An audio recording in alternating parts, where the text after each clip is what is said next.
isbedelada ka dhacaya dunidan Soomaalida waxay ku leeyihiin saameyn kulul. Markii uu xafiiska la wareegay 20kii Janaayo 2025 Donald Trump wuxuu saxeexay amarro fulineed oo kala duwan. Mareykankana waxa uu ka soo kaxeeyay booskii uu taagnaa markii hore. Wuxuuna Trump isku tilmaamay inuu yahay hogaamiye doonaya inuu wax ka bedelo dunidan. Tallaabooyinka argagaxa leh ee uu qaadayna waxay saameeyeen qaarad kasta oo ka tirsan caalamka. Trump markii uu xafiiska la wareegay waxa uu furay wadaxaajoodyo uu ku joojinayo dagaalka Ukraine. Dhanka kalena waxa uu hub u daabulay Israel, Badda Cas iyo Badweynta Hindiya. Wuxuu ka cadhaysiyay Shiinaha markii uu Filibiin iyo dalal kale oo ku yaala koonfurta Aasiya geeyay gantaalo iyo hub awooda inay gaadhaan saldhigyada military ee Shiinaha. Mar kale haddana isla Trump ayaa telefishinada hortooda kaga hanjabay in uu burburinayo Iiraan. Sida kaliya ee Iiraan ay kaga badbaadi karta Mareykankana waxa uu ku sheegay inay ogolaato heshiis ay ku joojinayso barnaamijkeega nukliyeerka ah. Intaa kuma joogsan Trump markii uu xafiiska la wareegay waxa uu bedelay gacanka ku yaala Mexico oo uu bixiyay gacanka Mareykanka. Kuna ciidamo ku daabulay oo uu geeyay xuduudka uu Mareykanku la leeyahay Mexico. Isagoo sidoo kale Trump ugu hanjabay dalalka ku yaala waqooyiga iyo bartamaha Ameerika in ay dhulkooga ku arki doonaan militariga Mareykanka haddii ay fulin waayaan go'aamada uu Mareykanku soo saarayo oo ay ka yihiin joojinta muhaajiriinta iyo dib u celinta muhaajiriintii hore Mareykanka u soo galay iyo xakamaynta daroogada ee dalalka ka soo gudubta. Waxa xigtay haddana inuu Canada u soo jeediyay inay ka mid noqoto Mareykanka oo ay ku soo biirto noqotana gobolka 51aad ee dhulweynaha Mareykanka. Isagoo taa u adeegsanaya cadaadiska ganacsi ee uu saaray Canada ilaa ay hogaamiyaasha siyaasadeed ee Canada qireen in uu mowqifka Trump yahay burburinta Canada. Trump waxa uu ku socday mowqifkiisa qabsashada dhul hor leh waxaana uu ku celceliyay inay jasiiradda Greenland ka mid noqoto dhul ka tirsan Mareykanka. Toddobaadkii horena waxa uu soo diray ku-xigeenkiisa in uu la soo hadlo dadka Greenland si uu caddeeyo Trump isbedelada ka dhacaya dunida ee isagoo uu samaynayo.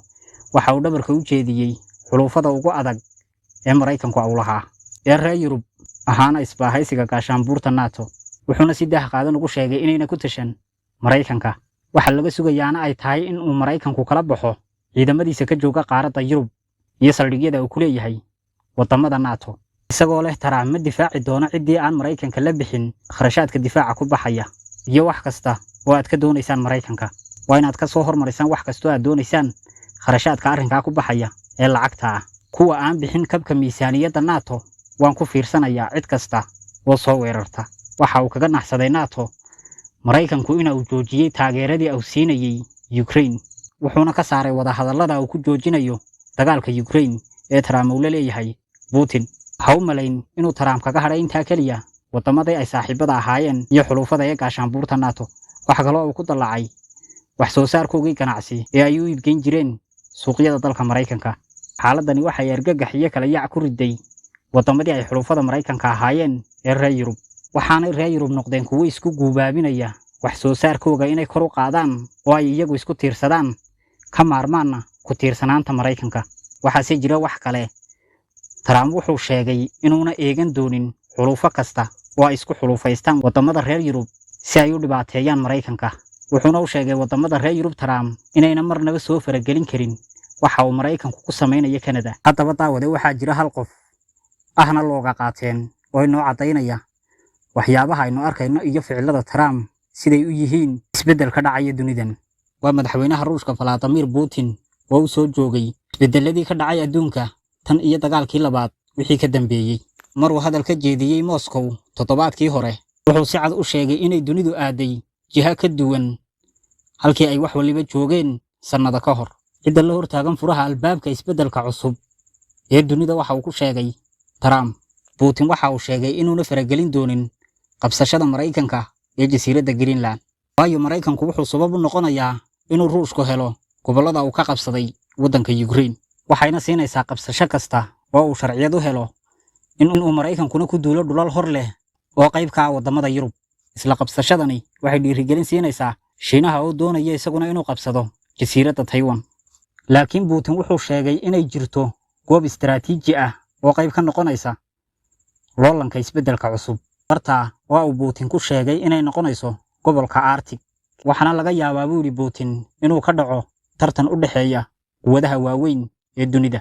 Aan ku sheego daawade sida marka hore quwadaha waaweyn muhiimad ugu leeyahay Arctic Arctic horta waa bad baraf ah oo fadhiya laakiin awood u yeelatay inay isku xidho Yurub oo ay ku jiraan wadamada Finland, Sweden, Norway iyo Iceland. Halka ay ku taalo Greenland, gobolka Ruushka ah, Alaska oo Mareykanka ah, badan oo Canada ah, ilaa Arctic oo ay ka galayso badaha Atlantic iyo Pacific.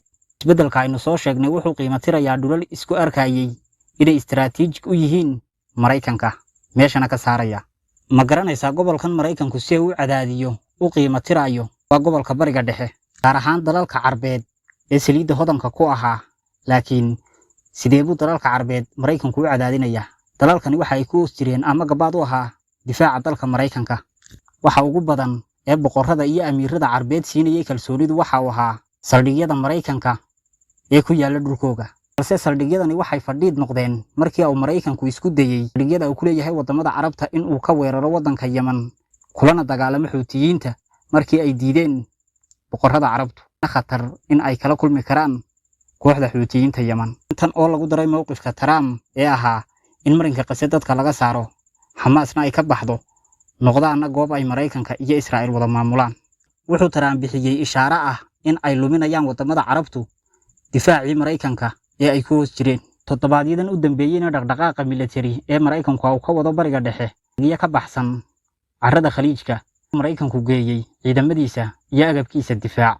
Taasina waa fariin uu ku tusayo dalalka Khaliijka sida uu uga maarmi karo. Kadib markii diyaaradaha Mareykanka ee B2 oo ah kuwa wax burburiye la geeyay jasiiradda ku taala badweynta Hindiya ee Diyaga Garsiyo, awood u siinaysa Mareykanka inuu Iiraan weerar ku qaado oo uu burburiyo isagoo aan adeegsan dhulka iyo hawada wadamada Khaliijka.